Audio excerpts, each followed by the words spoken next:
Kecewa sama orang itu ada nak, dan itu pasti. Jengkel sama orang tuh ada, nggak pasti. Sama orang tua sendiri kadang kita kecewa. Cuman yang tidak habis pikir, kecewa kita kebablasan sampai kita nggak pernah ingat kebaikan orang itu. Kita nitip pulpen, hilang, jengkelnya seumur hidup, coba bayangin. Itu kan berarti saklek kita namanya. Sampai yang rasain ini kenapa orang tiba-tiba ngediemin saya? Ini kenapa orang tiba-tiba kok nggak ngajak ngobrol, nggak nanya? Sampai yang ngilangin pulpen tuh nggak tahu salah dia apa gitu. Saking kecilnya kesalahan. Kan ngilangin pulpen kesalahan umum lah.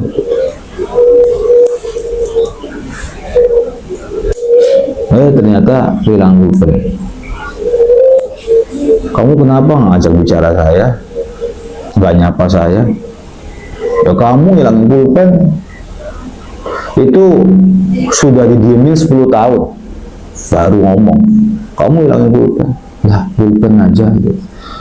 Itu pulpen kenang-kenangan saya sejak kecil. Saya bayi kasih pulpen itu. Betul. Pulpen itu berharga bagimu.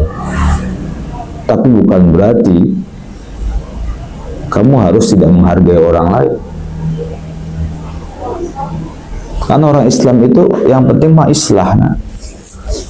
Wa ya'fu 'anil nas, maafin orang lain kalau orang lain buat salah. Barangkali minjem uang nggak bayar, maafin kalau uangnya nggak besar. Syukur-syukur lunasin, itu loh maksudnya. Ada orang suka ingkar janji ya, kamu tahu dia mengecewakan, maafin. Harusnya kita itu yang harus sering-sering kecewa terhadap diri sendiri, bukan kecewa sama orang lain. Kalau suka kecewa sama orang lain itu menandakan sebenarnya kita egois, cuma nggak kerasa egois. Cuma deteksi diri kamu masing-masing, kita egois apa enggak? Kita egois apa enggak?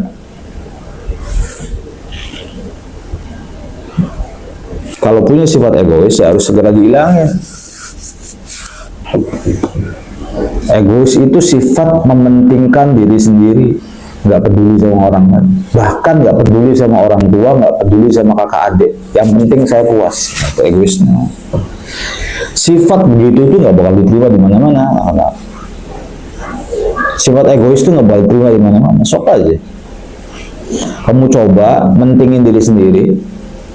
Kerja di sebuah perusahaan, satu kantor nggak ada yang suka sama kamu. Karena orang egois itu gemar menceritakan diri sendiri.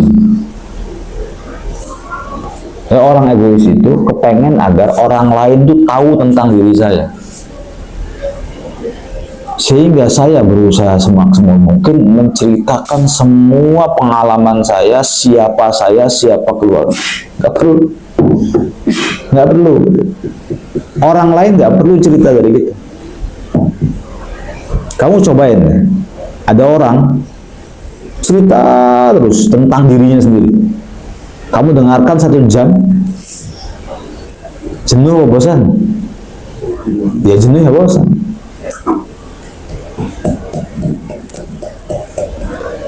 Yang dia rasa nih, bahwa dengan saya cerita tentang saya cerita tentang keluarga saya cerita tentang sifat saya, orang yang mendengarkan tuh happy aja. Dikiranya tuh begitu. Enggak. Jenuh dia.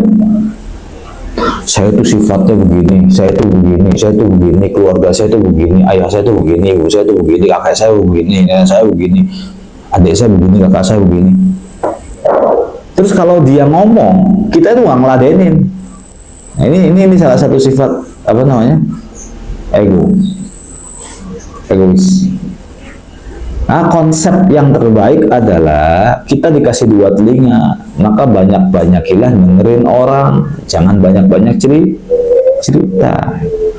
Justru kamu harus rapat-rapat menyimpan siapa diri kamu, lebih enak kayak begitu. Nggak usah banyak cerita. Kalau pengen jadi orang yang disenengin, coba-coba dengerin, perhatian, lalu respon. Suka nanya nggak apa-apa, tapi jangan rewel. Oh begitu, jadi masalahnya begitu kompleks ya masalahnya ya. Kasian banget ya gitu. Iya bang, saya itu ditinggal ayah, ditinggal ibu, nggak punya uang, nggak punya jajan.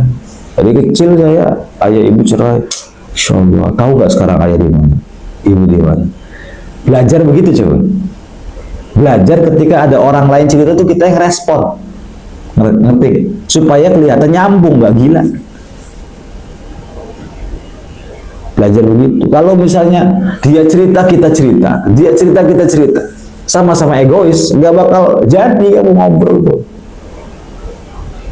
Belum saya berpisah sama adik, saya apa lagi? Misalnya ya, saya apa lagi? Udah jauh dari perantauan. Saya tuh udah tampar mas di sini tuh, di kapal tuh.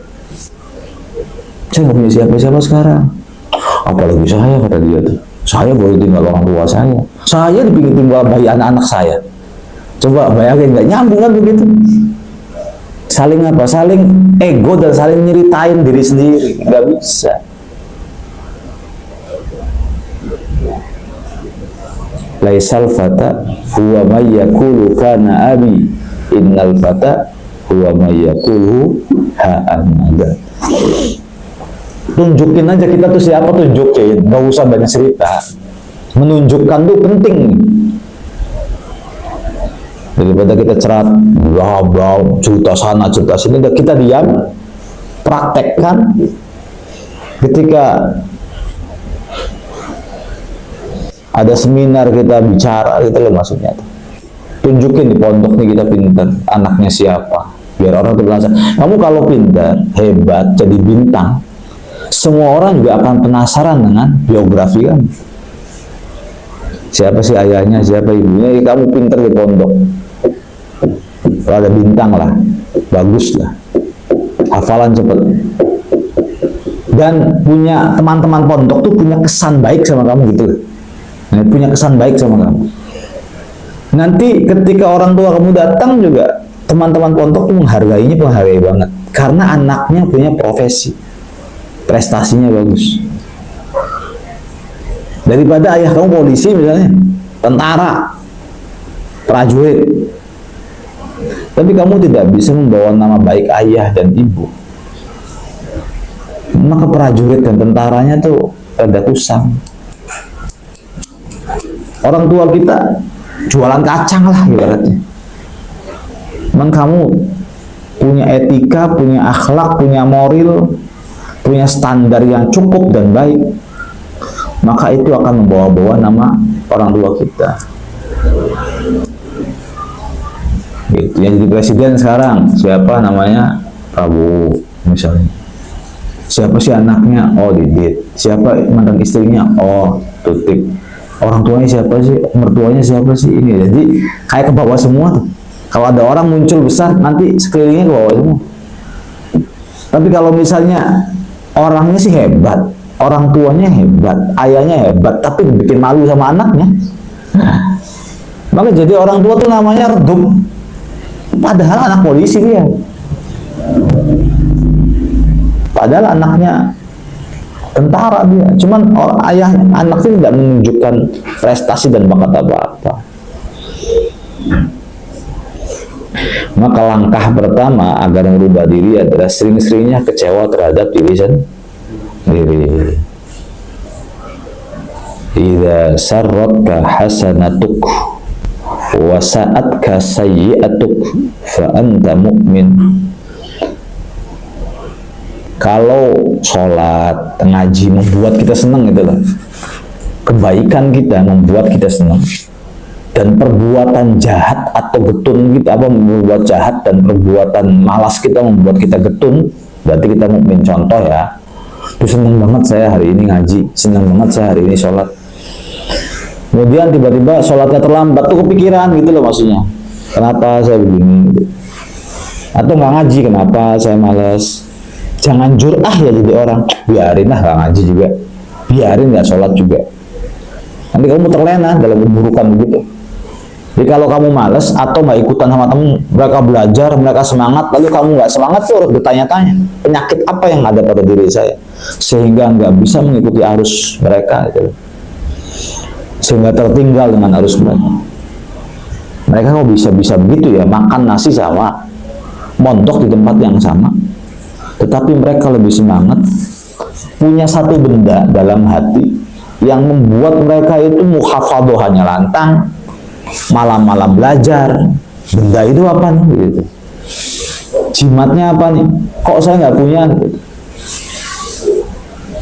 Maka bergaul dengan mereka, cara salah satunya duduk aja dulu. Waktu mereka muhafadhoh, duduk di sampingnya. Sebab energi itu nular. Energi itu nular. Fatih lagi duduk, ya deketin. Dia lagi muhafadhah, deketin. Dia lagi baca Quran, deketin aja, nggak usah ngobrol juga nggak apa-apa. Nanti energinya nyamper, mancar. Nanti lama kelamaan kita punya kesemangatan. Wallah.